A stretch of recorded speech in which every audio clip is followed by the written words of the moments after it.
What up, people? What's good? Salute.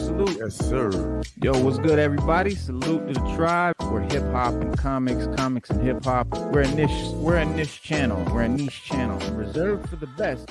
It's super dope. I do sell comics. Check me out on Instagram at 6th_element_comics. Yeah, because comic books are the sixth element of hip hop.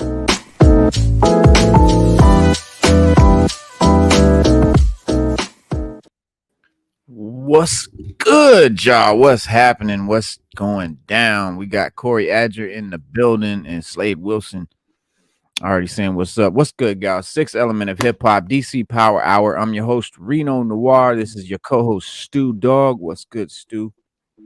Peace. Yeah, man, it's Saturday, and a lot of people was, what's going on? What happened Wednesday? We didn't do a show. Where were you guys Wednesday? I started CDL classes. So I'm in truck driving school. Learning to swing Whip big wigs. Whip the whip. Whip the them big whips. Yeah, Whip them big whips. Mhm. We call it swanging, but we so classes running super long and shit, so couldn't do the thing. But Saturdays no problem, and I've got it worked out, so we'll be good from now on. But anyway, so we missed Wednesday. I missed Wednesday anyway. I know you guys didn't miss Wednesday, but Wednesday I wasn't here, and normally we would talk about Mandalorian and Wu-Tang on Woo Wars Wednesday. So normally I would skip it. I'd just be like, oh, we didn't talk about those shows, whatever. We'll recap it. We'll do next week. We'll pick it up next week. But don't. This week's episodes of both Wu-Tang and Mandalorian were fucking best of the series type shit. Yeah. Two of the best episodes, so we got to cover it. We got to talk about it. I can't let that slide. And is what Corey was saying. The Wu-Tang joint was just like Corey Adger saying. Shout out to Corey Adger. Exactly, right. It was just like the Lex Diamond story. They incorporated that into the Purple Tape story. And that was genius, bro. That you know what? That was actually very, very entertaining to watch. Yeah, I watched Corey, it twice. That's not entertaining. It wasn't the Lex Diamond story album. It was the Purple Tape, but using the his Lex name Diamond was characters. Lex Diamond. Yeah. He's Lex Diamond using was the characters. Right. Yeah. So they gave us like this cool, dramatic or dramatized, sort of version of maybe a metaphor of the vibe. It was like a mob movie. Yeah, it was like a mob movie, but the telling of the making of the Purple Tape. But it was dope though. I like that. Yeah, it was very. See, now that's what we be talking about on this show. Mm-hmm. When you write, that was a very creative way to tell, how they came up with the Purple Tape, and that was true. You couldn't find the Purple Tape on the streets when that came out. I mean, because people was bootlegging at the time, and you wanted that Purple Tape. You wanted that actual physical Purple Tape. And you couldn't get them joints, man. If you didn't get it the day it came out, it took a long time for them to restock. Oh, I got that boy. Yeah, I had it too. that bad boy. Mm-hmm. I wish they'd come with a purple CD, but they never did. Just a Purple Tape. I was a little bit. Yeah, I was kind of pissed. The CD was red. The CD was red and yellow. Was it? Yeah, the CD. Yeah, because I've never seen it. I've never seen a CD of that album. Well, so the album cover of the Purple Tape is actually red and yellow. It's the cassette that's purple, but the cover is red and yellow. And so the CD, when they printed the CD disc, I was sure when I opened the CD when it came out that it was going to be purple, but I don't know what missed opportunity there, guys. But they printed the red and yellow like the cover, the cover color theme. But later, years and years later, a few years ago now, they did the Purple Tape. They did Cuban Lynx Part 2, and they made the whole album cover purple and everything. So they basically just reprinted the Cuban Lynx, the original Cuban Lynx cover, but they reprinted it all in purple. Purple, yeah. So they, yeah, Yeah. and I guess, that's what I expected to see on the CD, but they so Rae and Ghosts go to Barbados, and if you guys have seen all the interviews and you've heard Rae and Ghosts and them talk about the making of this album, they told you that RZA sent them to Barbados to kick it on like the beach and just have this just vibe that would give them sort of inspiration to write this dope Scarface type themed album. And they got out there and they could not stand how poorly the staff was treated in Barbados. The black people that worked in the hotels and the resorts and all of that. They were so they were so like disgusted and disturbed by the way that they were treated so badly. They bounced. They couldn't even stay. They didn't even finish the vacation or whatever there. They went to Miami, where they wrote the majority of the tracks before going back to New York to record the classic mafioso inspired gangster album. And it in this episode we get Rae and Ghost, but instead of it being another episode of them in the studio recording the music and which they've done a couple times. So I guess they taking a what do you call it, cue from the Old Dirty Bastard episode that they did, where it was completely just like a blaxploitation movie about a comedy club or whatever. And so they kind of took that sort of idea of using it to sort of metaphorically tell the story of the album. Because like ODB's album, they could have done the same thing like they did with 36 Chambers, showed them in there in the studio working on that, recording and all of that. But instead of doing that, and I like this idea. I would if they would have told me, like if they would have explained this is what they were gonna do, I would have been like, nah, I don't want to see that. I want to see them really recording it and all of that. But this is cool. I'm liking how they're doing that, where they're making they made a mob movie, and that's the story of the album. With ODB, they made the blaxploitation comedy club. That was the story of his album. So I'm very interested to see if they keep up with that theme, what they do with GZA's album, because I think they're either going to do Liquid Swords. If they do get to that in this season, I don't know. But if they do, it would be Liquid Swords and Iron Man. Which one? Criminology? No, Iron Man and Liquid Swords. GZA's first album and Ghostface's first, yeah, the Iron Man joint, yeah. Yeah. Mm-hmm. I always thought, I always liked it. I always thought what's your name was little. I always thought that Criminology was just a tad bit better. I like the Iron Man, but I always thought Criminology was a tad bit better, man.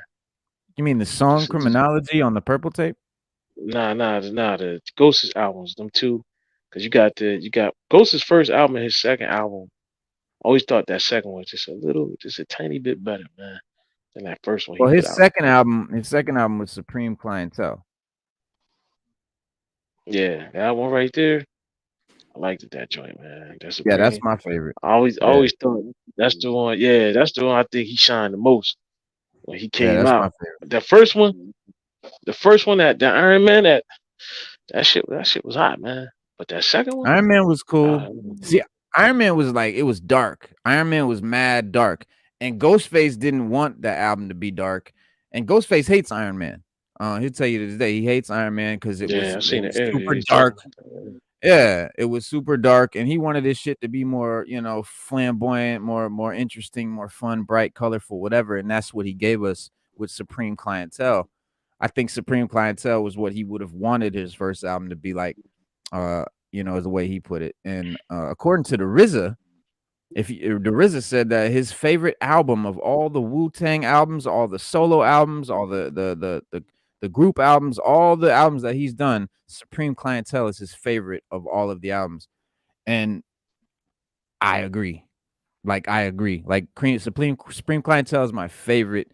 And then it goes Purple Tape. Supreme Clientele, then Purple Tape. And then, then be into. You sure it ain't sure it ain't Ghost District.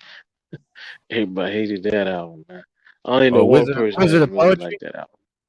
the Wizard of Poetry. Yeah. You know what's crazy about that album, Ghost said he always wanted to make an album like that. Like he said Yeah, that that's was his his dream favorite. to always make an album. Yeah, Just like, yeah, he said that. That's his yeah, favorite that's album his out of favorite. all the albums he ever made. Yeah, I can't believe that, man. I was like, damn, for It's real? funny, yeah, Yeah, he said that's because you got yeah, he said yeah, I mean, because like he said, he's always into that 70s soul music and and pimping, R&B. yeah, yeah. Yeah, Oh, being a pimp, yeah, he said he's in it.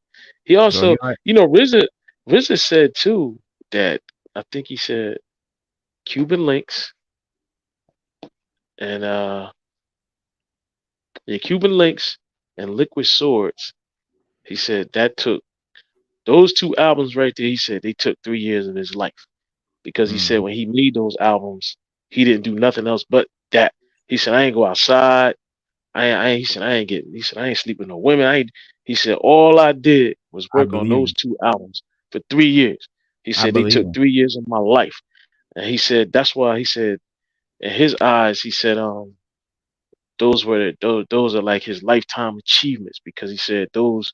He said I did nothing but wake up, work on those albums, eat, sleep. He said shit, go to bed, and get back up and do it all over again. He said I did that for 3 years working on them two albums. Mhm. He said, I ain't go to the club. I ain't do nothing. He said I just worked on them just working on them two albums. I said, damn. Yeah, yeah. Well, if you uh if you watch the episode, the Wu-Tang episode, and it was a little clunky, when you sort of get dropped into to Lex Diamond's world, missing a little backstory and details.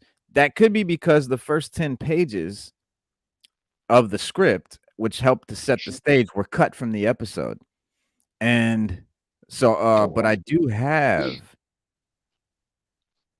okay, here we go. Check this out, y'all. I'm gonna share with y'all the actual script from the show that they cut out. So this is the script that they cut out of the show, which would have, for some, I guess, the casual audience, for those who aren't up on Wu-Tang, really heavy, I guess it would have made it easier to understand what was going on. For me, bro, as soon as they started, I mean, obviously, any Wu head is gonna be like, know what's going on off rip. But I guess where it starts, Ghostface, look where we at, the sun, the water, back. Yeah, they back. Yeah, back home, RSB deadlocked up. This shit is inspirational. So this is when they're out at Barbados. Ray's like, I just want my album to bring New York the shit they've been fiending for. Stu's bring no doubt. Some stuff you writing. It's your time, God. I can feel you. Bye bye bye. Ray takes another swig from the bottle. Raekwon, but we can't keep doing the same shit. Let's not think like we gonna be stagnating. Let's keep moving ahead, keeping our head up, man. So that's from the album, and that's in the fucking. That was in the episode. So I'm not sure what's not in the episode. What they cut because that was in the episode. Fans will recognize Ray speaking the opening lines from his debut album as notes from the flute softly echo. Yeah, from the album, that flute. They played that shit during that scene, they were playing that the flute song that you hear in Cuban Links at the opening of the album. Is dope. And okay, they go inside the prison cell. The prison cell, the sun shines through the bars in the window. This is a heightened letterbox world with a distinctive warm palette and slick feel, a heightened reality. As the flute fades, we pull back to reveal Ray stepping out of his prison cell onto the cell block.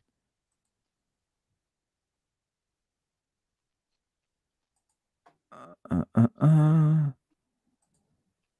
So Capadonna's in this album too, or in this episode too. They call him Cappuccino. And so this says, let's see, Raekwon gave everyone the mafia like aliases on his only Built for Cuban Lynx album, and we'll use these alter egos as our character names in this episode. So for the album for Built for Cuban Lynx, all the Wu-Tang's got all the members got an alias. Like Raekwon was Lex Diamond, Capadonna was Cappuccino, and so on. And they used all of those. Okay, this is like a cool scene with Cap and Ray. OG lifer. Okay, so Power played the OG lifer. Yeah, that was cool, man. How Power played the Power played the cab driver. So this is definitely a Cab cut driver, scene yeah. right here. Your power was the All right, cab so this is driver. I knew yeah. that was him when I seen that in John. Yeah. All right, this is a cut scene. Okay. So Lex is a respected figure inside these walls as Lex moves through the cell block. Fellow inmates nod, offering what's ups and daps as he passes. An inmate cappuccino calls out to Lex, "Yo, Lex, you headed to the yard?" Ray says, "Not today." Cap says, let me lay claim to some of your shit before you bounce out of here." Ray said, "Come by later. I got you." Cap said, "I want that Halle Berry poster." Lex laughs and keeps it moving. Day room scene, day 2. A group of inmates watch TV. Lex sits at the table in the back, setting up a checkerboard. A grizzled veteran, OG lifer, played by Power, the guy that plays Power, pulls up a chair. Power, OG lifer says, still with this checker shit." Lex smiles, happy to see his friend. "You know this is a kids game." And Lex says, "Why you keep letting me whoop your ass at the kids game then?" And Lex spins the board around, offers OG the first move. Lex, go ahead, you can be black. So there's a running theme in the episode where RZA keeps trying to, they keep telling Ray, this is chess, this is chess. And Ray's character's like, "I don't play chess. Like, I'm not a chess guy. I'm not a, think 5 moves ahead guy. I'm more of like a deal with what's right in front of my face type of dude." So that's sort of the theme. And so that's the checkers theme right there. And OG says, "You being gracious and shit because it's your last day." Blah, blah, blah, blah. So basically, yeah, he's getting ready to get out. And okay, so this is where they set him up. OG says, "Even I got a checklist and I'm never going home. I'd head uptown. Hit up Smooth Sal, flyest threads in the city, caught me a brand new 3-piece suit." Lex captures one of OG's pieces on the board. Lex, "I'm looking forward to seeing my crew. That's my family. Held me down while I've been away." OG Lifer said, "Right back to selling rocks, huh?" Lex said, "Cooking that shit. I'm like a chef. Got that family recipe, that the fiends want, but I've been gone a minute. Maybe the menu's changed. Might have to add some new seasoning, spice things up. So there's another theme that they did in this where when they get out, his crew, they sell dope, but instead of crack, the crack is purple, right? So the rocks that Ray cooks up, he cooks up purple crack. And it's all obviously the theme of the purple tape and all that super dope creative. I love how they did that. Made the purple tape the dope.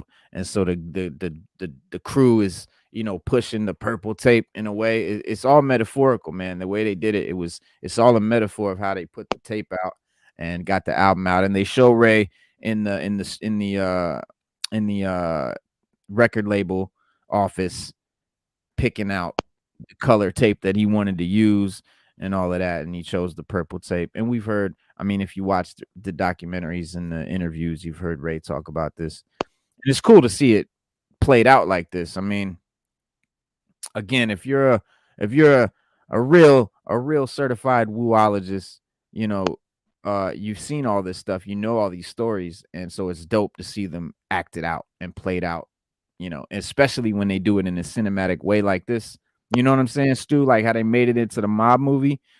That shit is dope, man. I'm really this season is they really did their thing. I hate that it's the finale. It sucks ass. It sucks ass. Sada, what's good? Hello. Hello. Let me see. Circumstances, what's good? I ain't sleep with no women. What? What is he talking about? Reno tripping Reno, your camera on that good stuff. My camera's it's keep flickering. Yeah. Sada, what's good with you? We talking about the Wu-Tang show right Okay. now. Yep, yep.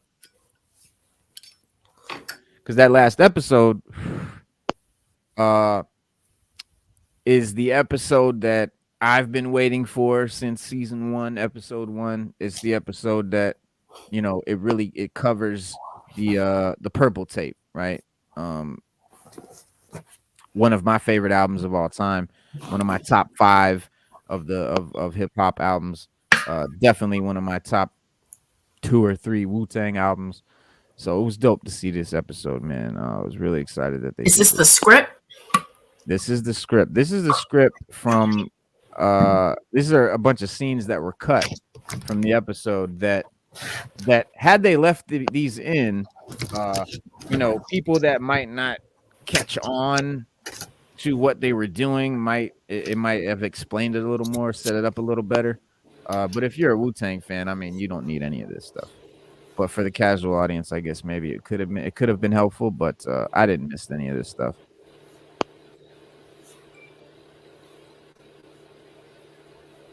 Dude knocks the chair over. He's ready to fight the inmate over some stupid shit. So yeah, so they're in prison, and this is basically setting up the scene for right before he gets out of prison, meets up with his old crew, and gets back to business. And I guess this would have set up telling us that he's that this is what he's gonna do. He's gonna get out and sell drugs and all. But I mean, if you couldn't glean that from what's going on, I don't know, what you're doing anyway, but that was interesting, man, that they let me fix my camera.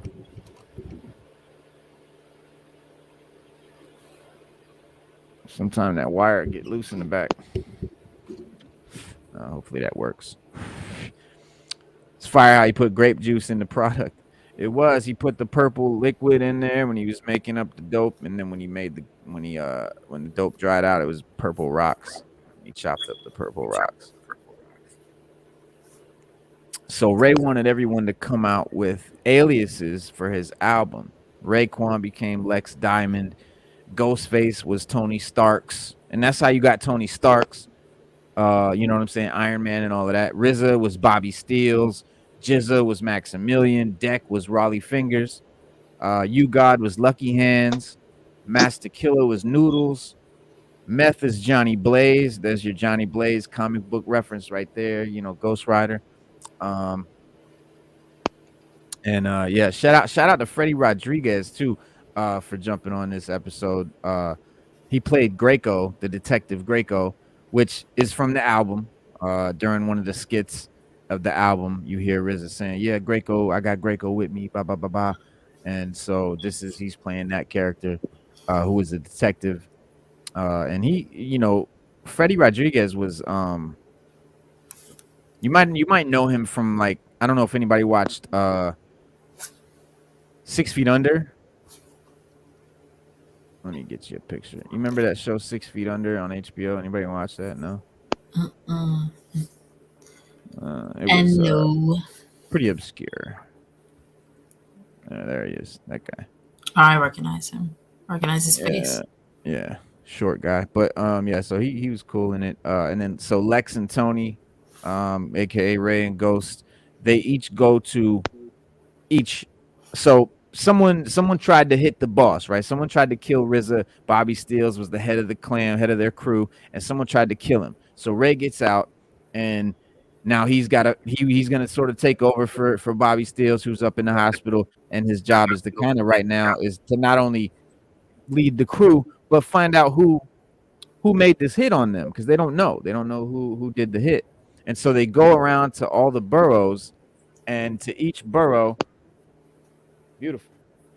To each borough they go, and in each borough there's a guy that's like the boss of that borough, and it was fucking dope, bro. It was dope.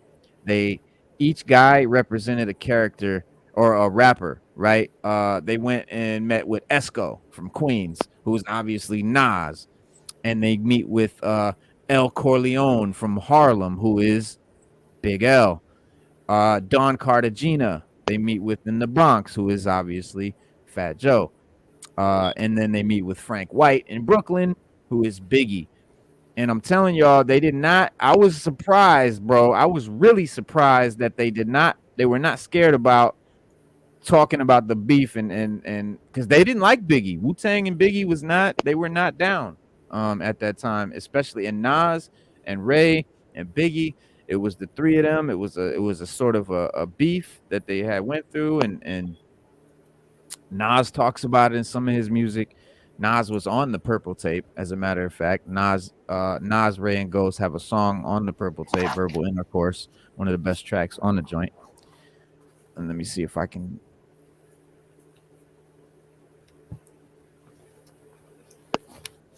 No, that's not right. Let me see. I'm gonna try to get y'all the picture here real quick. Oh no, it'll just be easier if I share it. There you go. So this guy right here, that's Big L. That was the Big L character. You had that was Esco, the Nas character. Don Cartagena, that's the Fat Joe character. And then Biggie, that's the Frank White, the Biggie character. And they all played their role. It was funny though, but it is funny because they kind of look like them for real. Bro. They do. They do. They did good, man. They did good matching them up and shit. But so when Lex and Tony sit down with Frank White, they go to Blanco's. They've gone to all the neighborhoods. They've talked to all the bosses. They sat with Esco. They sat with Corleone. They sat with Cartagena. So they go to Brooklyn because Nas, the Nas guy, Esco, the Big L guy, and the Fat Joe guy, all of them said, "Have you talked to Frank?" They're like, "Nah, we don't know what's up. I didn't do nothing. Have you talked to Frank? Maybe talk to Frank." They all said that. So Frank is Frank White, is Biggie. So they go and sit down with Biggie at his club Blanco's, his restaurant.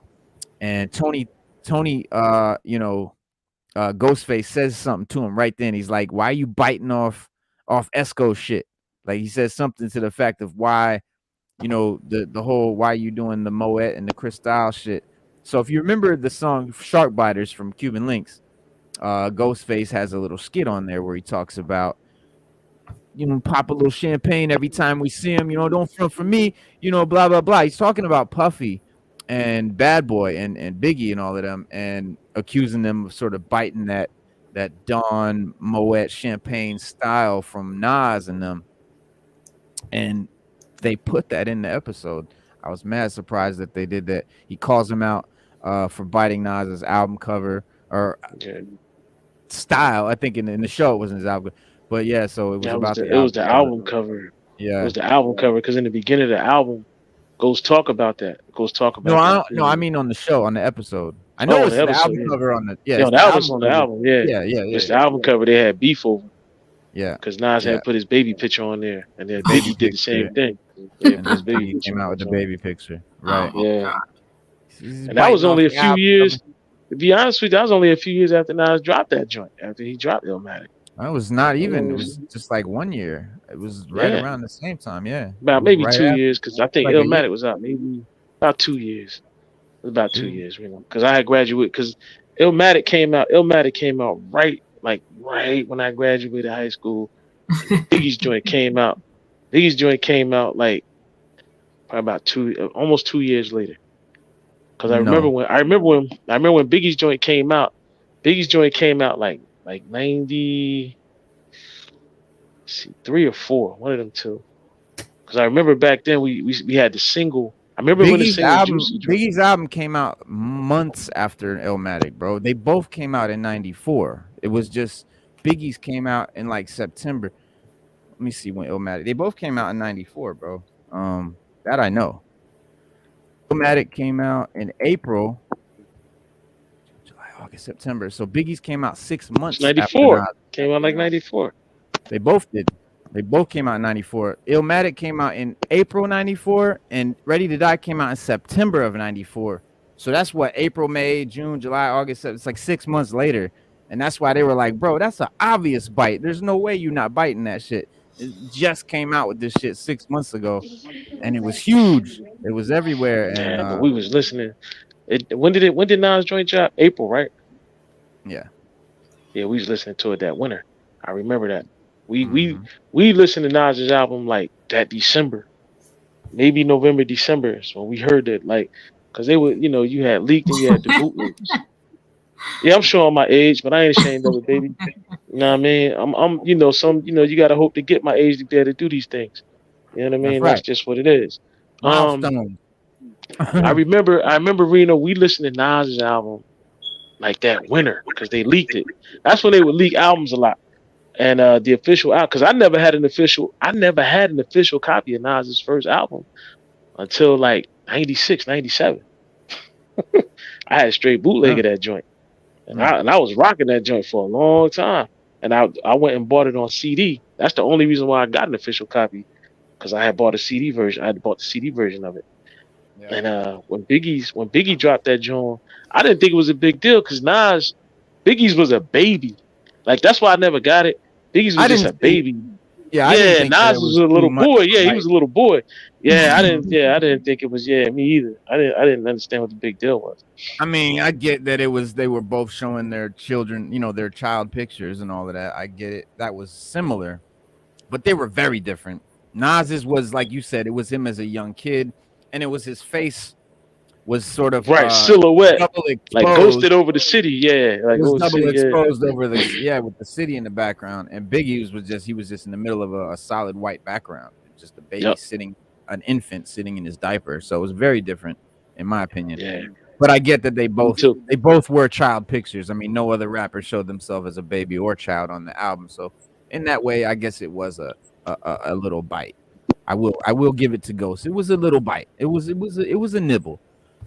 But I wasn't pressed about it. I didn't think I wasn't like, oh, he bit the album. I didn't even think about it until Ray said it. I didn't need to. Right, me either. Yeah, until he said it. I was like, really? Then I looked. I said, yeah, I guess you could say it. Oh, yeah, I ain't give a damn. I just wanted to hear the dope music. That's all I cared about. Word. Yeah, that was a turn on beef with them. Yeah. Shout out to former Wu-Tang writer Rodney Barnes.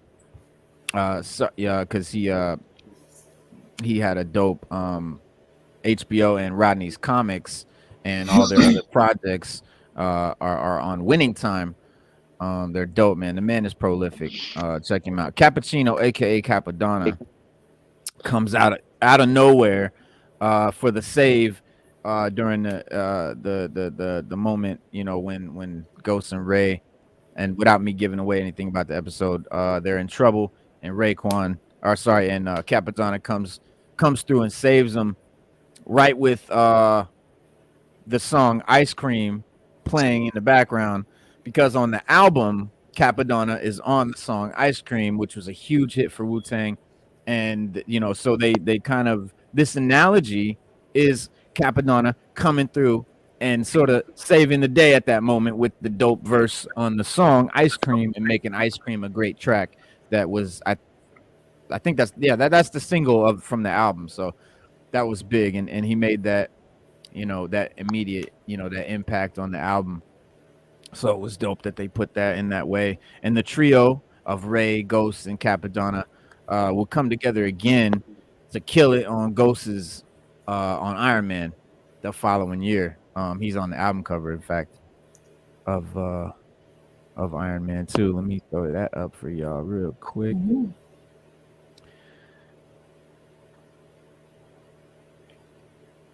And I love this cover. So Iron Man's first joint, or Ghostface's first joint, is called Iron Man. Nice. I'm a fan of the character Iron Man because of this album. No bullshit. I'm a fan of the character, the comic book character Iron Man, because of Ghostface Killer. Didn't care about Iron Man, never looked at an Iron Man cartoon or comic book, couldn't have cared less about Iron Man until Ghostface came out as Iron Man, and that made me interested to go check out and be into Iron Man and check out Iron Man. So shout out to Ghost for that, man. Hip hop and comics, man. I'm telling y'all. But so yeah, on the cover you got the Clark Wallabies that Ghostface talked about dying on the purple tape, right? It'll be blue and cream, but all you die is this shit right here and this. But you have it dripping like it's marble cake, like yo, I'm a rocket. So they came out with the album cover with all the Clarks on the cover that they're dying and working on and shit. It was mad iconic, bro. That album was huge when that shit hit New York. Huge. And Only Built for Cuban Lynx dropped in August of 1995. Again, maybe, several months after Ready to Die and Illmatic. And so they were all sort of part of that same, that it was all sort of that same era, right? Illmatic, Ready to Die, Purple Tape. That era right there, man, is one of my favorite in hip hop. And they talk about how in the episode Which one? people are driving by playing Biggie and all of that. What happened? What did you say? Your favorite era is what? Oh, one of my favorite eras, the Illmatic, Purple Tape, Ready to Die, that whole 94, 95, that era right there is one of my favorite in hip hop. And you know, when he dropped it in 95, the first 10,000 cassette tapes were the clear purple tape. So if you didn't get one of the first 10,000 cassettes that they put out, then you didn't get the purple tape. But I've never seen a Cuban Lynx cassette tape that wasn't purple. So I don't know. I mean, they must have reissued it a bunch of times because there has to be more than 10,000 made. Yeah, I don't think I ever seen it. Yeah, I don't think I ever seen that wasn't purple either. I thought it was dope when I first seen it. I was like, yo, this joint purple. I was like, yeah. I don't think I ever seen one that wasn't purple, Reno. I've never. Like I said, I never physically saw a CD copy of the purple tape. Oh yeah, I know they made a purple album. Later. I know they did the album was purple, but I never physically saw the CD ever.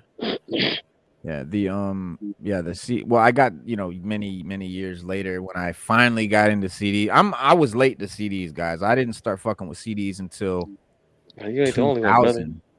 2000. You ain't the only one. I held on as long. I held on as long as I could too, Reno. I love cassettes. I probably held on till like 01 or 02. I'm not gonna lie. I held on for a long time too. Yeah, because I like riding around in my car and I got a bag of tapes and I can just reach in and pull them shits out, grab one, throw it in. CDs, you can't. You gotta be. You can do that. There are CD cases. Just pick one out and throw it in your car if they have a CD. Them shits fall apart. No, I'm not talking about in the case. Tapes out of the case, just in the bag, just you can just dig in and pull one out.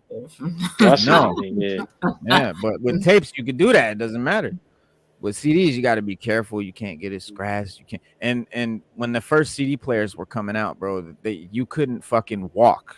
You couldn't whisper. You couldn't fart or sneeze. They would skip. Yeah, the lasers were scratched. Yeah, the lasers were scratched. They skipped a lot.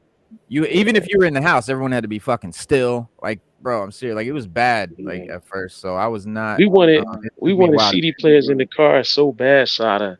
Actually, that people was taking like the Sony Walkman. The Sony came with a Walkman, but it was a disc player, and people were hooking those up in their cars. Like they were getting them mounted in there on these elaborate like setups to where it wouldn't skip. Like if you hit a bump or something like that, like they were getting those joints hooked up hard. Because no one had made an in-dash CD player. So you either had to plug it up to the car or, through the aux or something like that. Or some of them had they had the red and blue, the blue and yellow wire. It was a lot, man. It was always plug and play. And then I think Pioneer was the first one to come out with an in-dash CD player. And even those skipped a little bit. Like you hit a bump and those joints would skip. Yeah. Then they came with the no skip technology. Yeah, there we go. But, yeah, man. So that's the scene from the show. But yeah, see, that's the album cover is orange and red with the Raekwon, and the cassette itself was clear purple. And what's that? The inside of the joint? That's the dope.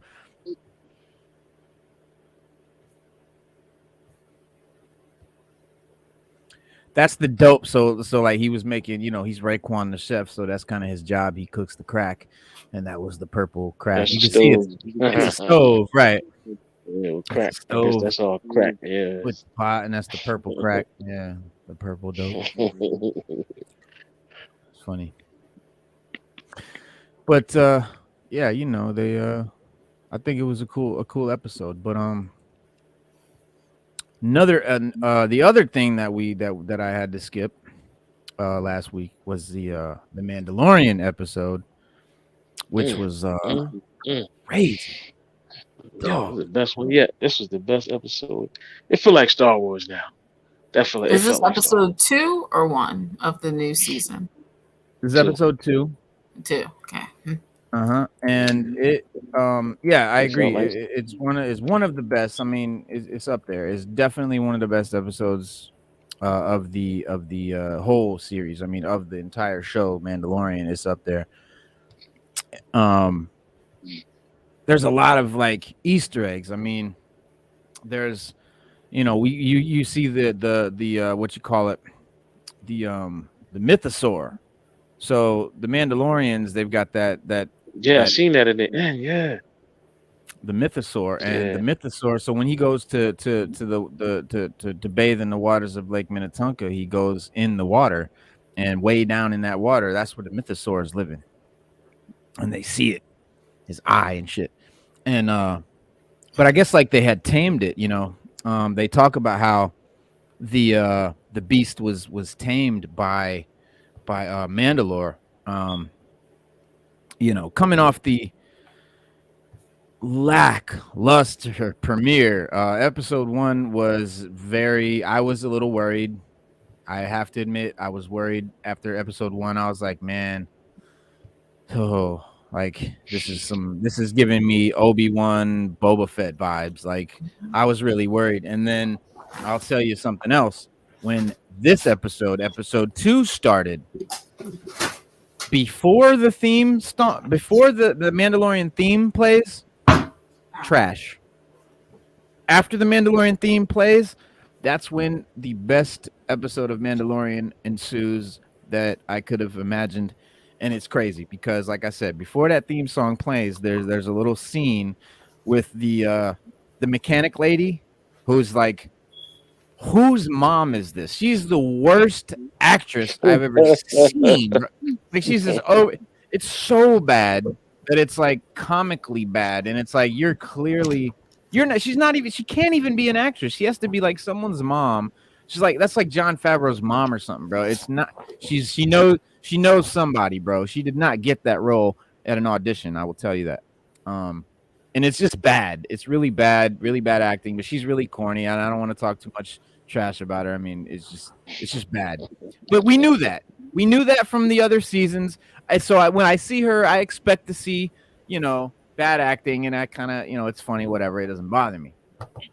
But this episode gets worse. So Mando shows up and pops out, and he comes over to her, and he needs some parts for his IG for IG-11, right? He wants to repair IG-11. We saw him do that in the season 1. He got the IG statue down, so we know he's about to fix IG-11.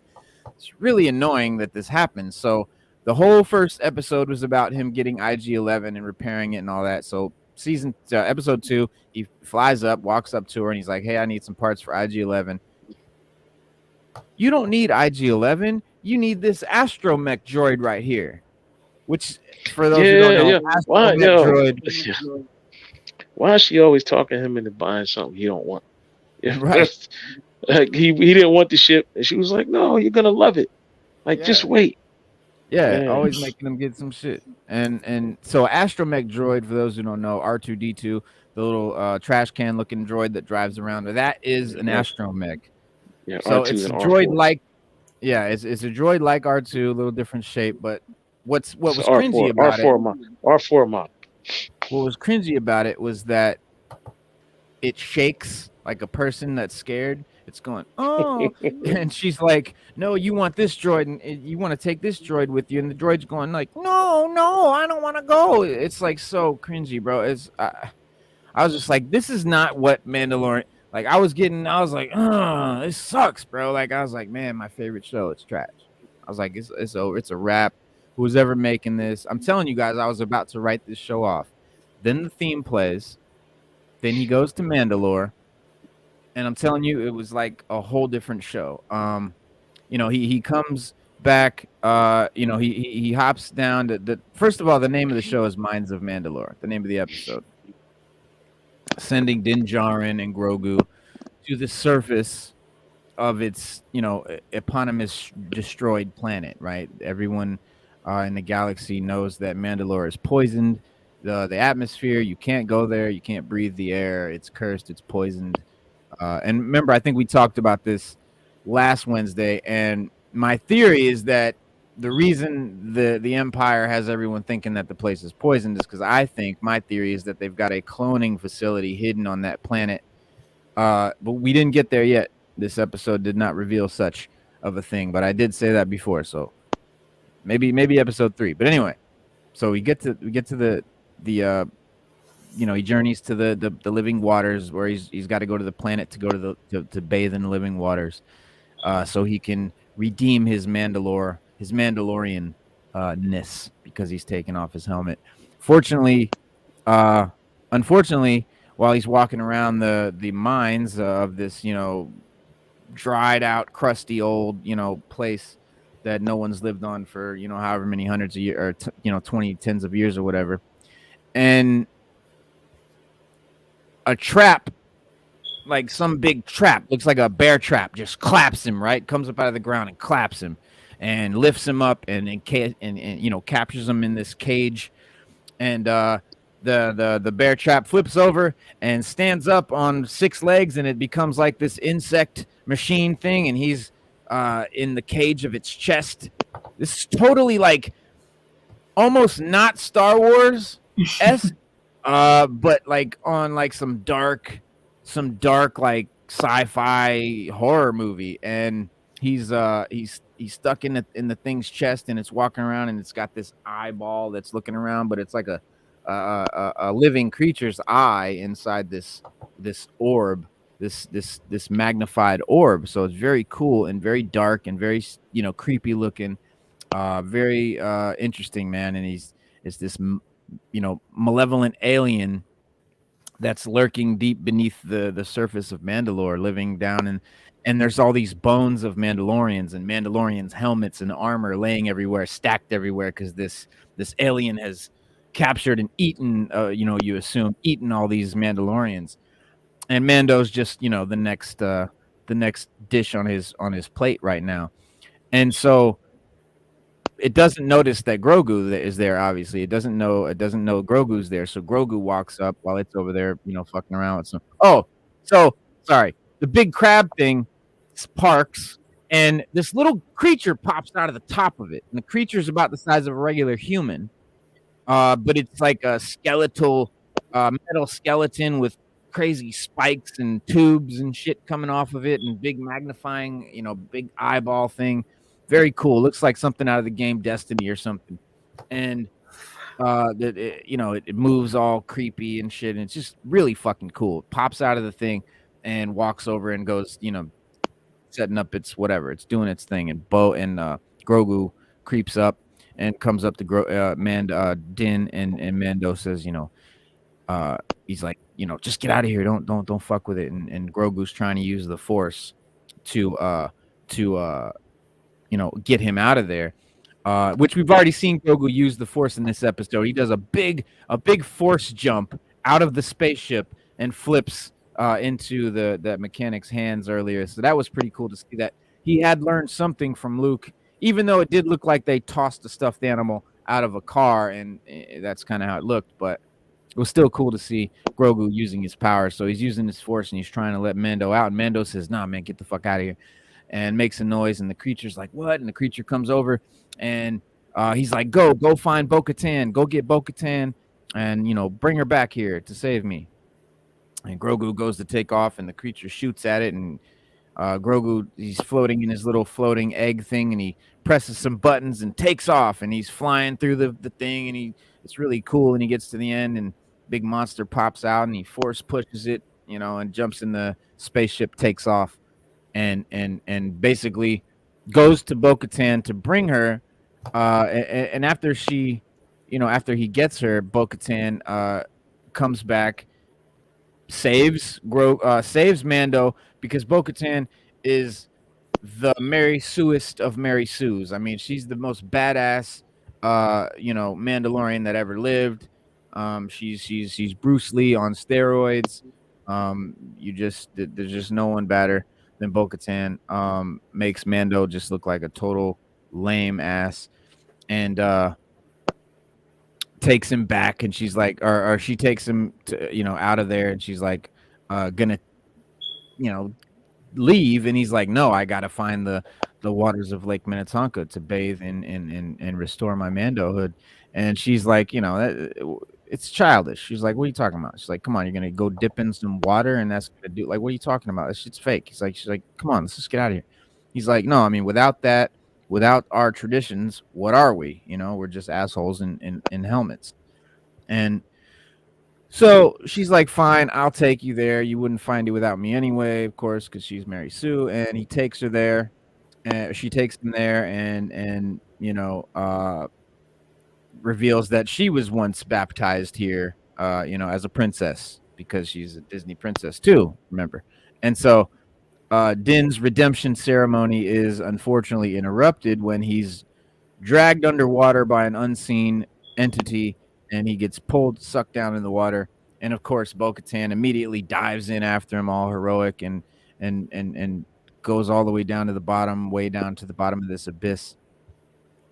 And when she's saving him, they're going back up, and this eye is really fucking badass. This big eye opens up, like bigger than her, type of shit, and they just zoom out, and there's this tiny Bo-Katan floating in this big giant creature. It's a really great scene, and it's the mythosaur. It's the monster that the Mandalorians have on their signet. That's that horned creature that they always have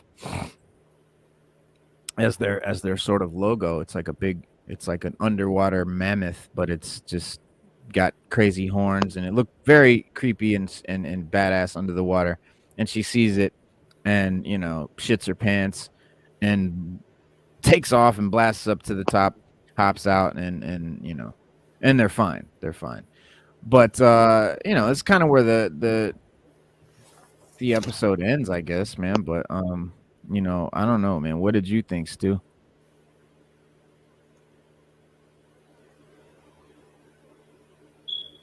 What did you think, Stu? Stu froze. I think it's no. I thought it was a great episode, man. I loved it. The part where Grogu went to go save him, I thought that was phenomenal. We actually, got to see Grogu do something. Right. It was an epic episode as it went on. The further it went into the episode, the more epic it got. Yeah. They got to keep up the good work. Them seeing that creature, Bo-Katan, they won't. I guess we're not gonna find out till this week why she was even shocked to see it.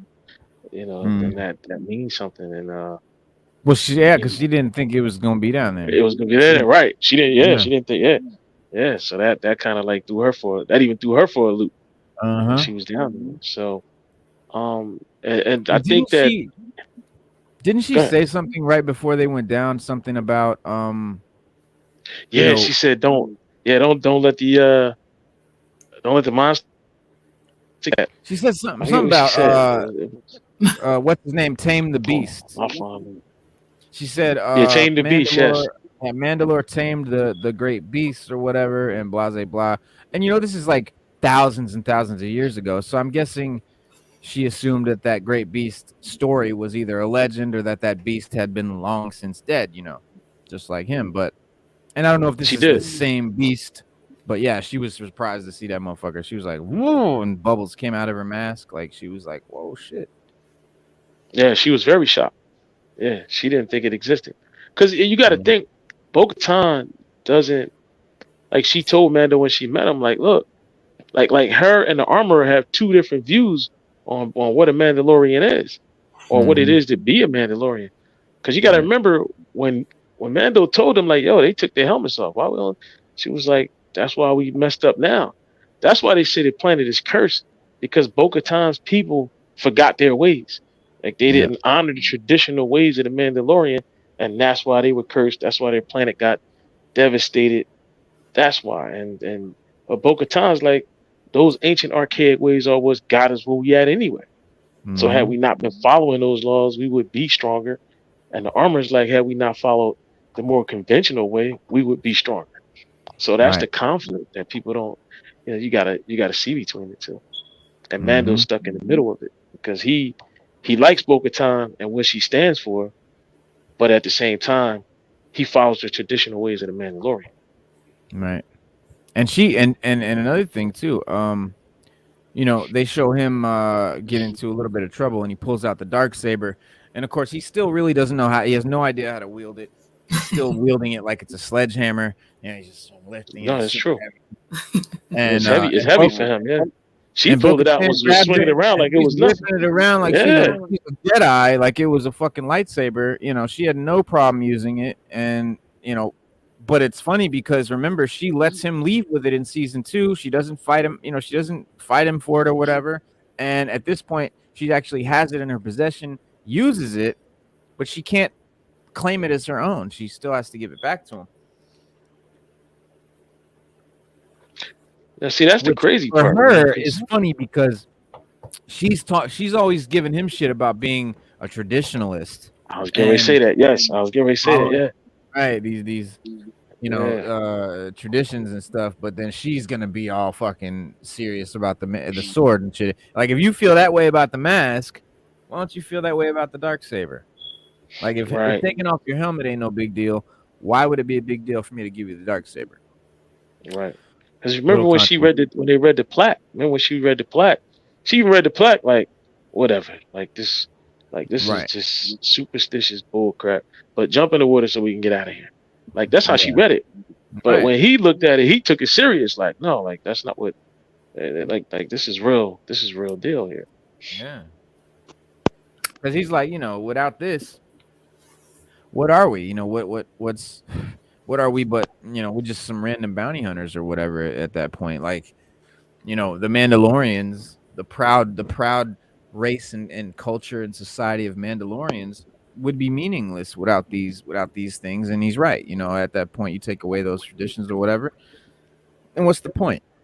But you know, although Mandalorians present as a grounded warrior race, they appear to be bound by a level of mysticism and prophecy and superstition, right? Just like the Jedi. And they are the counterpart of the Jedi. That's kind of what they are. They're the counterpart to the Jedi, and that's everything they have. They even have a scene in the episode where Bo-Katan's on the ground and she reaches out and shoots the little grappling thing off her wrist, and it shoots out a long cord and reaches and grabs the darksaber and pulls it back, you know, like Scorpion, back to her hand. And that contraption was created to basically give them the ability of force pull. So the Jedi could reach out and force pull something. They would shoot out their little rope, and force pull it back. Their jetpacks was to combat how the Jedi could jump super high and do flips and all that. So their jetpack gave them the ability to do what the Jedi could do. Their flamethrower on their wrist is there because Jedi can block blaster fire with their lightsaber, you know, like no problem. Like, your blaster is useless against the Jedi, but the flamethrower, they can't block flames with their lightsaber. So all the Beskar being impervious to lightsaber blades and all that, like everything about the Mandalorian is created to combat the Jedi. It's created to counteract a Jedi power. And so that they aren't that different in a sense, even though they act like these very grounded, militant, you know, military people. And you know, as an example, Din Djarin is the first Mando to visit the ancestral homeworld since the Night of 1,000 Tears, which was the genocide of Mandalore.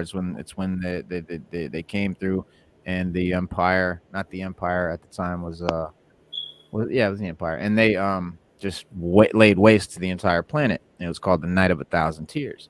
And so no Mandalorian has ever been to the planet since, because all that destruction poisoned the air, poisoned the water, crystallized the earth, and all of that around and all that. So they were under the impression that, you know, because I guess at the time they couldn't survive there, and so they thought they couldn't come back there ever, because the Empire keeps perpetuating that the planet's poisonous, you can't live there, and that rumor became fact. And I think, like I said, I think it's because they're hiding a cloning facility, but I digress. So the presumed condition of the planet in previous episodes ranged from total obliteration, like Alderaan, to, as Boba Fett described it, a world turned to glass. So different. We've gotten different stories, but no matter the truth of the matter, the trauma of the Great Purge left the surviving Mandalorians believing that their home was poisoned and cursed. A belief so pervasive, even Bo-Katan could not muster the will to go to that planet until she had to go there to save, Din. And though Din, a child of the Watch, which that's the name of their faction, the Children of the Watch. So Din, a child of the Watch, believes in the Mandalorian mysticism more strongly than Bo-Katan. He quickly proves, the air is breathable, and that, in his own words, Bo-Katan was right. The place isn't poisonous. When she does finally hit the planet, Bo-Katan also discovers Alamites, which is a scavenger species who populated the wastelands between Mandalore and the domed cities, of Mandalore, and all the sort of wasteland between. And that the creatures had also survived the purge. So it makes her wonder about what else may have endured is, quickly tempered as she, and Grogu traveled through the ruins to rescue Din. But the condition of the city and the world is consistent with the prophecy as spoken by the armorer in episode 5 of Book of Boba Fett, which is really frustrating that they did that. So you do have to go watch some Boba Fett episodes. But as she explained to Din Djarin at the time, a person who wins the Darksaber in combat will have the authority to rule all of Mandalore, but to claim it without that trial will doom the planet and scatter its people to the four winds. So one can't help but think that this very prophecy rings in Bo-Katan's mind as she walks through the ruins of her old home. And her claim to the Darksaber. They said her family didn't. Yeah, they just gave it to her. They didn't have ritual combat for the Darksaber. They just passed it down to keep it in the family. Yeah, because her claim from the Darksaber was not from combat, but from the fact that Sabine Wren from Rebels handed it to her in an attempt to settle an ongoing internal strife among the clans. And Bo-Katan mentions infighting as the reason that the Empire was able to overwhelm the planet, basically saying, the Mandalorians were, squabbling amongst themselves. So when the Empire came, they weren't together as one force. It was just all these little warring factions that were easily, taken over by the one unit Empire. But she also subsequently tells Din Djarin that she recited the creed as part of a royal ceremony. So it's clear she knows the legends and the superstitions as well as he does. She's not oblivious to it. Did she doubt her claim in that crucial moment aboard the Imperial Remnant cruiser because Mandalore fell while she illegitimately held the Darksaber? Does she feel guilty? More on that in a second. But first, considering her glance at the destroyed dome of Sundari, we also have to wonder, if anything can be saved on Mandalore. Calavela, in the same system, the planet Calavela seems to be full of resources and like a great place that the Mandalorians could start their city back. But as rites and superstitions, permeate even the most agnostic of the Mandos, like Bo-Katan's crew, will restoring the planet be a requirement for any sort of future of a united Mandalorian people? I don't know. Maybe they're gonna all get together and go back to Mandalore and try to set up some shit. And maybe they find the cloning facility that I think is there, that I heavily suspect, and maybe that starts a little war with the Empire, and maybe that's where we'll go this season. Who knows? But it's it's a lot, man. It's a lot going on this episode. So I think this season's gonna be super cool, super deep. I was blown away by this episode, man. I was totally blown away. I was Did too. not see it coming. Yeah. Nah, you wouldn't. Yeah. If you a Star Wars fan, you would thoroughly pleased with this episode. I was. I know I was. For It sure. was really good. It was really, really good. But what's your name was good too. Damn. I had to go back and watch it again after I watched Black Panther one more time. After I watched Black Panther one more time. I'm hooked on Black Panther right now. I forgot. I was getting ready to talk about the mythosaur, the mythosaur, because the armor again. This is episode 5 in Boba Fett. She mentioned this in the story recap of this week's episode. The return of a mythosaur to Mandalore is said to presage a new era for Mandalorians. So them seeing this mythosaur on Mandalore is part of a prophecy that is sort of like a what do you call it? Like a catalyst for a new era for Mandalorians. You know, the Mandalorians maybe building back up their society. And although Bo-Katan entered the chamber of the waters believing that it was empty and that nothing lived there, she now knows that there is a mythosaur down in there floating around. And as she mentions, the mythosaur is a key part of Mando mythology, dating back to the time of Mandalore the Great, and the source of the race's symbol, the skull with the great beast on their thing. So back in the first season, Khalil, the short little guy played by Nick Nolte, the little pig guy, I have spoken. He even admonishes Din Djarin's inability to ride that blurg, the little creatures they were riding, comparing him to the Mandalorians of old who could tame mythosaurs.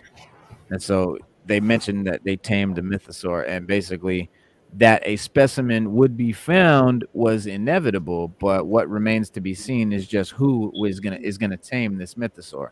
So this mythosaur is gonna come back. Someone's gonna tame this fucker, and it's gonna be dope. Or perhaps if taming it and ushering in that new age is something either character is interested in accomplishing, I don't know. But Din Djarin, for his part, got what he wanted: the quest for redemption. He redeemed his Mandalorian hood, and he's now bathed in the waters of Lake Minnetonka. So it is possible that the experience has changed his outlook on doing more than questing, and Bo-Katan's suggestion last week that he should rule the Mandalorians takes on new light as another part of the prophecy is seemingly being fulfilled. And maybe it means that our question about their possible duel will be answered next week, for the Darksaber. Beyond the succession issue, though, there are still the matters of restoring a portion of the planet to a livable state, and more pressingly, uniting the clans, the Watch, and the more other agnostic factions under the Mythosaur banner again. And for what we know of Din Djarin, this might be too much of an ask because he's not really that type of guy. He's not really into that. But Bo-Katan, of course, meanwhile, she might not even have the heart anymore to do it, to be the leader, unless she's become more inclined toward religion, prophecy, and superstition. But it remains to be seen. But I think she's gonna. I don't know. I don't even want to see Mando as the leader of the Mandalorians. Like I kind of wanted to give it to Bo-Katan. I don't. He's not that type. Like I don't want to see Din Djarin as the leader of the Mandalorians. He's not the leader type. He's a loner type. He's like a loner guy. This is how he is. Bo-Katan is a leader type. She's more of the type to want to be out in the front and want to be, the president and all that shit. Din is not the kind of guy who wants that kind of responsibility. He doesn't want to be the king. He doesn't want to rule. He was like, I don't even want this fucking thing. He couldn't give it away. He was like, take it. She wouldn't take it. So I don't want to see him become the leader because I don't think he'll like it. And I don't think it would be a very interesting story, The story of the maybe king is it watching would be someone sit on because the throne is boring. Like I want to if see you them think out about it, and doing shit. I don't know, because if you think about it, Reno, all right, if let's just hypothetically, if Bo-Katan would have got the sword, right? Because they don't respect none of the old ways. They would be more like Klingons running around that piece than Mandalorians. So like, if Dinjarin had it, and because they're gonna follow whoever has it, they're gonna follow them. So if he had it, and then he was like, look, from now on, we're going back to the old ways. Everybody would go back to the old ways. They would be like Mandalorians, and they would, they wouldn't want to take off their helmets, things like that. But for him, like you said, he's not interested in being a leader. That's not his thing. He like, bounty hunting, being a loner. Like he just got used to having Grogu with him all the time. And so like now it's just him and Grogu. Like that's all he wants. Like whether it's offered him land, he's like, yo, you could build you a crib out here, you could live out there, and you can come in, you could be my sheriff. He was like, nah, not yet. That's not what I'm not here for that. I'm here for something else. Like he's more of the sheriff type. But once he has a mission to go on, he's like, look, I got something I got to do. And that's, it's kind of a conflict, but it's going to be interesting to see how it turns out. And I really want to see it because I really think that they're going to try to put him in. The way I see the whole show ending, I just see it being like Mando and Grogu just riding off into the sunset. Like just them two just solo, just riding off, or even just Mando just walking off into the sunset. I mean, it's that Western theme. That's just the type of vibe Mando. Like I wouldn't want to see this show end where he's like the leader of a big. I mean, that's not Mando. Like I want to see him walk off. Buckle up. What if he just gave the whole thing to Boba Fett? It's like, you lead him. You do what you gotta do. Yeah, Boba's not a Mandalorian though, so he wouldn't do that. Nah, he's not, but still. It would be crazy. But yeah, no, he wouldn't do that. But you never know with Disney what they're gonna do with shit. But this episode got an 85% on the what do you call it? Rotten Tomatoes.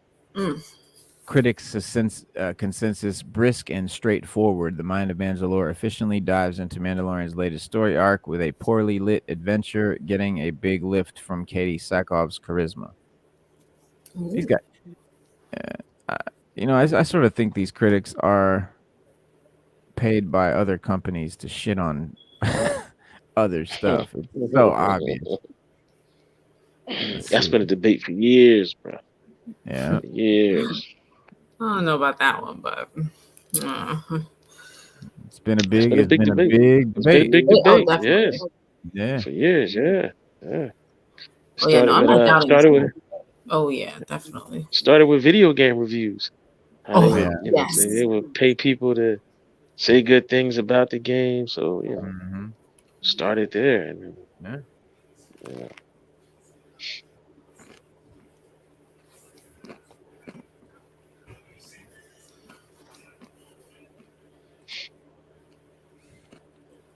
But I'm excited for this week's episode of Mandalorian. I really am. Like that excitement is back. Like when I watch Andor. Andor is good.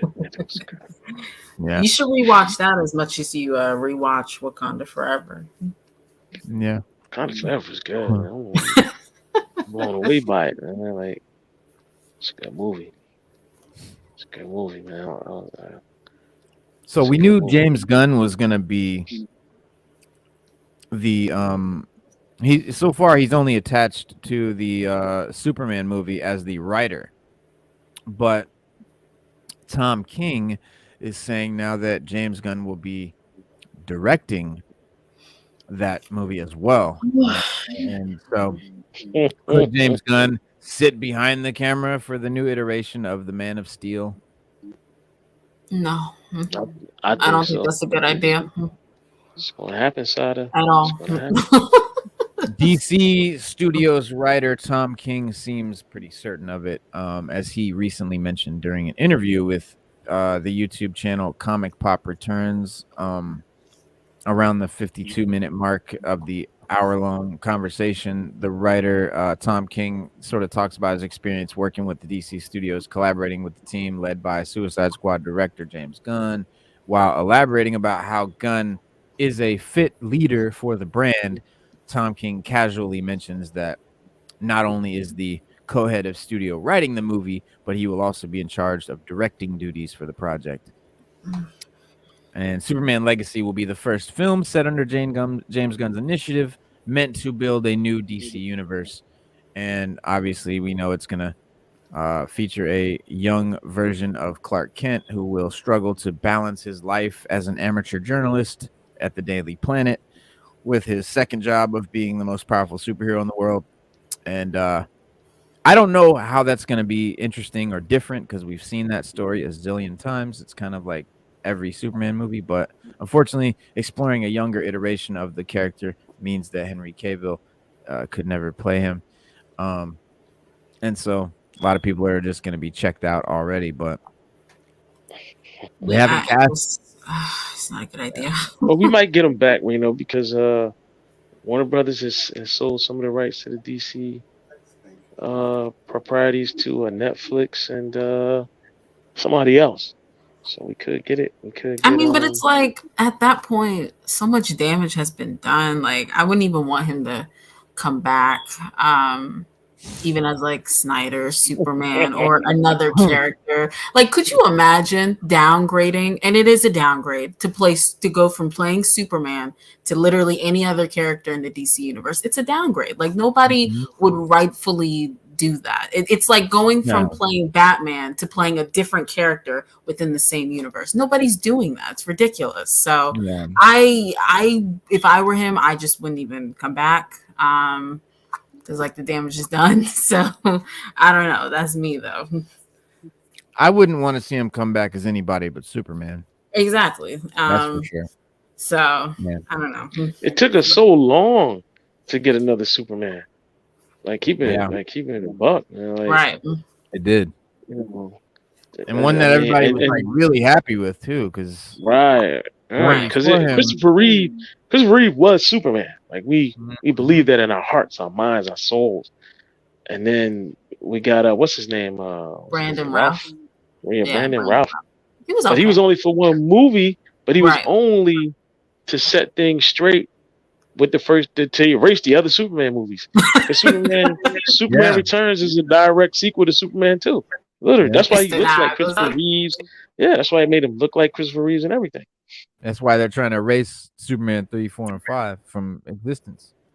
Yeah. So then we finally got Henry Cavill, and then we got crickets. We like, what the hell happened? Like, yo, people like Man of Steel. We thought it was good. Yep. Right. I mean, it was divisive, but it got people talking. So they were successful in a way. Yes, it did. And also we will get another of Tom King's comics, which is Supergirl Women of Tomorrow. And in that story, Kara Zor-El lived a very different life than that of Superman, when she managed to also escape Krypton's destruction, only she witnessed the death and destruction across the universe while she got to grow up, or while Kal-El got to grow up in a loving family on Earth and had basically a kind of normal life. She was out there, dealing with the universe and all its, harsh realities, right, basically. And so I'm interested to see. I'll tell you what I think it is, and I don't know if this means that they're going to be going super woke or whatever, but I'm thinking, like, obviously she's not just the replacement for Henry Cavill, she's the replacement for the dark Superman character. While Kal-El will be the Boy Scout, she's going to be the dark, Superman from Man of Steel that Cavill was sort of playing. Because that's how the comic that she's based on is. And in all the posters, she's looking like, like she's this dark, brooding kind of character. Let me show you what I'm talking about if we got one. Yeah, here's one. Oh, here's all the posters. I do know that run they did last year, that Supergirl Woman of Tomorrow. Oh, that was love. Like that Tom Mhm. King run. Yeah. That if you gonna read Supergirl, Miss Sada, please read that. That's That what blew this me one's away. based on. Yeah, Yeah, that blew me away. yep. If And that's that's this. based on that, This is her. if Yeah. that's based on that, Reno, I have something for y'all Monday. But Well, the thing about this Supergirl, she's going to be rebooted, correct? what? Like this Supergirl's not going to be in the Supergirl film that's in the Chapter 1 slate, right? Okay, Like it's not the so same person. that's kind of what it's looking like. It's looking like they're using the Supergirl is going to be in the Flash movie, is going to become Supergirl for the new DCU. Right, for the new Like how they're DCU, yeah. gapping. They're using this movie Boy. Flash to bridge the gap between Snyderverse and whatever and the new one. Unfortunate. There's actually no, there's a comic, Superman, the Superman comic that's out now, Reno. It's actually that's where the new DCU begins. It just came out. I think it was this week or last week. I went to the comic store. It was sold out. Can't even get it. I had to go online and order one. It's called Superman something, but it just came out. It's actually the beginning of things in the new DCU. And linking the comics with the movies and all the things that they promised. Yeah. But damn, I can't. I've been drawing a blank lately. But if But you can this get that movie, The Superman Flash, comic, get it. this movie, The Flash. Well, we can't get it because you don't know what it is. You're just saying Superman comic. Well, I'll You get got to it for tell me you in what a it is. second. Well, I'll get it for But you in a second, big homie. You hang out 1 second. all right. But this is the Flash poster, and it's like Flash in the Batcave, and there's another. So these are the new posters for the movie, and there's Keaton. Right. And but yeah, she is the Supergirl for the Flash movie, and then they're jumping right over to a Supergirl movie. It's shitty that they're gonna use her because they're rebooting and recasting all these other people, but then they're gonna use her, or they've just cast this woman to play this side part in this one movie, and then they're gonna have a new Superwoman in the next movie. They're not. I don't know. That's Because like I don't really, even like if they keep that Superwoman, like for me it's not even that of the rebooting thing because she's brand new. She didn't come from what was before, but like it's just the fact that based on the trailer, it just looks like they're taking all of Clark's storylines and saying, okay, Kara did it. And I don't really want that to be the new Supergirl. That's very lazy. So I'm good on that if that's the case. yeah, it seems like that's what it is too. And the Flash or Flashpoint, right? They had Superman was sort of locked in this Yeah, and that's basically what safe, Supergirl's doing. and that's what they're gonna do with her, right? So she'll be taking that role. Stu, I think your mic's off. Were you just saying something, or you weren't talking to us? No, I was talking to Oh, okay. my Alexa. Okay. It's DC. It's Dawn of DC Superman #1. Get that comic. Go get that. That's Okay. the Look comic. at that. Dawn of DC 2023. Yeah, Dawn of DC Superman #1. Go get that. It's, right now, probably if tag it and slab it, you won't be disappointed later on in life. The variant covers, I've seen them online, but good luck finding them. Good luck. Good whatever God you pray to or deity that you worship. See if they can help you. I've seen, and some of the variant covers are dope, but I just have yet to see one in the store. Well, I will tell you, there are. Wait, hold on. Let me get these.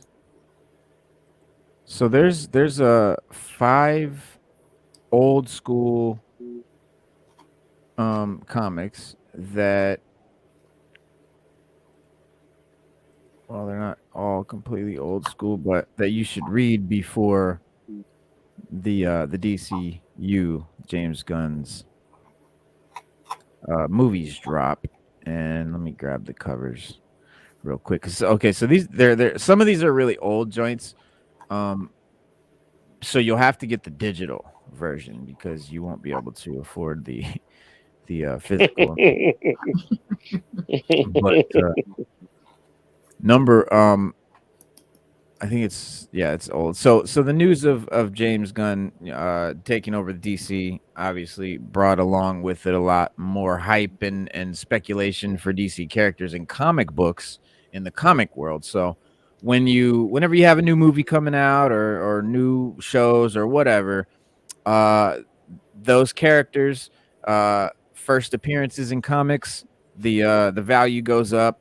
If they find out that this movie is going to be based on a certain storyline from a comic book, then that storyline value goes up and stuff. So it fluctuates the market. And this new reboot obviously is giving us a whole new slew of books. So I thought it'd be a good idea to highlight a few of the heroes with comics that I believe will increase in price if things go well with the future of these DC films and projects. So if you just want to read them, go digital. But if you're looking to invest, here are some books that you should check out.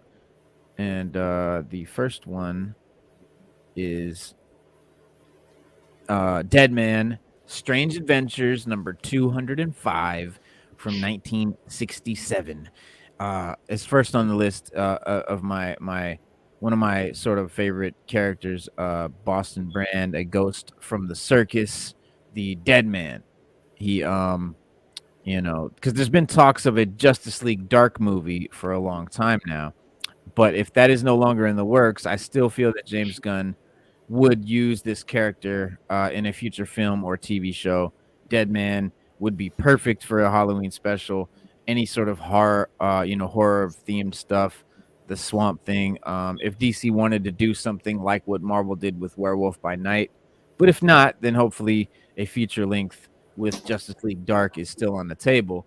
And Dead Man's first appearance has already gone up in price over the last few years.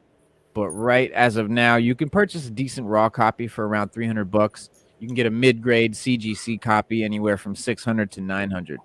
And I expect big returns on this. The second one that you would be interested in, and Stu, you got to go right now. Yeah, I gotta jump off, man. All right, broski. Jump off. I will see you guys Monday. All right, fam. See you Monday. And I gotta go too in a minute, but I'm gonna run through the rest of these 4 or 5 comics. Tell the people. I'll let you do that, then I'll jump off. Let's make it pop. All right, Black Lightning number 1, 1977. Black Lightning number 1. It's a pivotal hero in DC history, I think, with the series that marks the first solo title featuring a black hero and Jefferson Pierce, the Black Lightning. Whether he's in a team-based movie or has his own feature-length film, I could definitely see this character doing well, resonating with fans around the world. Definitely being another black superhero that they definitely want to find and utilize all that they can, because there are not many. And there was a show on CW that wasn't bad, but it was really good. Yeah, with the proper treatment, I think that this character could grow in popularity, and you can get a clean raw copy of Black Lightning number 1 right now for under $100. CGC 9.4 slabbed, you get around $200. You can get a 9.8 for about $700, which is not bad in my opinion. Not at all. And then the third book that is the Demon Etrigan. The Demon number 1, 1972. This is Jack fucking Kirby. Another favorite of mine, Jason Blood is his name. And I'll try not to rhyme like he does, lest I drive you insane. All right, enough of that. But more about Etrigan, another member of Justice League Dark. Deadman, Etrigan, Justice League Dark, Constantine. I can't remember everybody else, but someone who I feel would steal the show in whatever he's in. Jason Blood, Etrigan has a very cool DC history, and there's tons of shit they can do. And we all know that James Gunn likes to take his characters that aren't the most well-known ones and pull them and put them in a project. And although the Demon is very popular in DC, I wouldn't compare his popularity by any means to the other members like Justice League, or even the other members of Justice League Dark, for instance, like Constantine or Zatanna, for example. But the potential is there, and I've seen this book going for under $100 for a nice raw issue. I've seen a couple around 100 for like an 8.0 slabbed too. And then the fourth one is Action Comic. Well, this is called Vixen. The character, rather, is called Vixen. And it's Action Comics number 521 from 1981. And to be honest, I'm surprised, very surprised, that we have not seen her in a film already. So I must assume that Vixen is going to make a cinematic appearance within the next 5 to 10 years for sure. They must have something planned. Vixen is definitely the first black female member of the Justice League, maybe the first black female comic book hero, and is a great character with a very rich history of stories. And I think a focus on her origin and the totem made by Anansi, the spider god, would make for a fucking cool ass movie. And there are clean raw copies of Action Comics 521 for well under $100. And near mint CGC slabs around $200. So at the moment, if you're interested, now would be a very good time to pick up a copy. And the last one that I think would be super relevant and could blow up, and that is very, very affordable right now and pretty fucking new. It only came out 3 years ago. I have it. It's Clown Hunter. It's Batman number 96. The character's Clown Hunter. And I wanted to end this list with a newer hero, in a newer comic, Bao Pham, the Clown Hunter. I love the introduction of this character, who starts out as more of an anti-hero and a teenager with a very brutal way of dealing with Joker thugs, beating him over the head with a baseball bat, basically. His bat.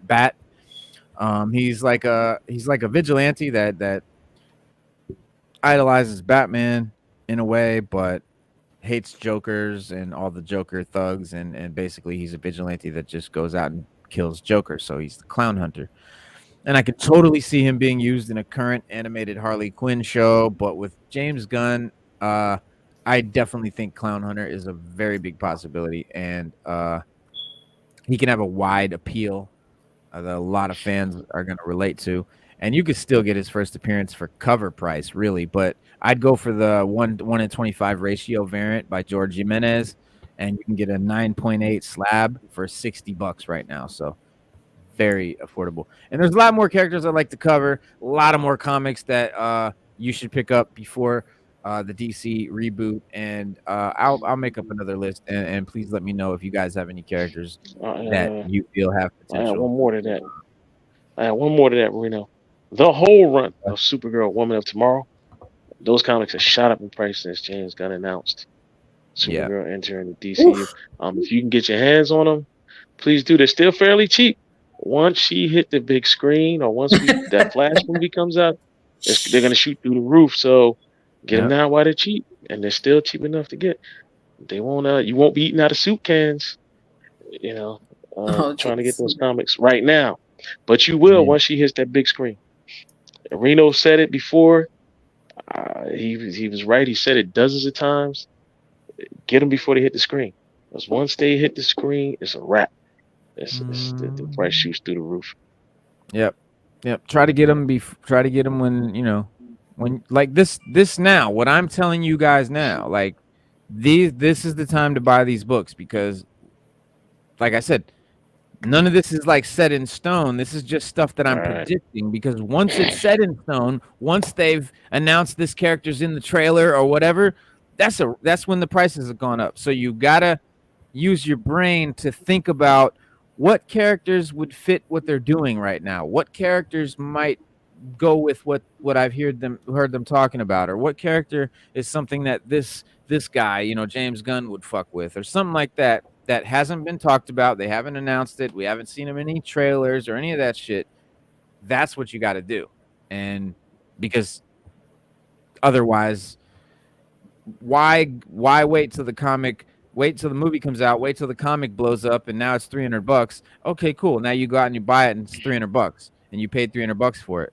And now you could sell it for $300. Why'd you do that? You could have bought it when it was $50 when no one fucking knew about it. And now it's $300. So that's how you got to do it. Yeah.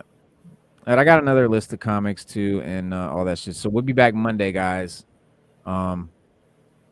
with a big list for you guys and a great show. Let me grab this thing off the screen. I'll do some digging. I'll do some digging too about some digging as well.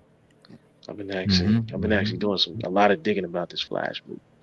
So I'll have something for y'all come Monday. Slade said he got some of them joints too already. Where is Norrin Rad? I don't know, but he was around. Yeah, I can bring it back. I'm just checking out the comments, but shout out to Norrin Rad, Derpy Entertainment, Corey Adger, Slade Wilson, Diamond Onyx, and everybody that commented and chilled and popped into the chat. Stu Dog's got some work to do, and I got to study for the CDL, y'all. They got me. We got to name like 200 parts of the semi truck and talk all about them, describe them, and all. It's crazy, man. It's a lot of memorization, a lot of study. But anyway, we'll see you guys Monday. Have a great weekend, and remember, Monday, Wednesday, and Saturday, 6:30 p.m. Eastern Standard Time. Y'all already know what it is. Peace. Peace.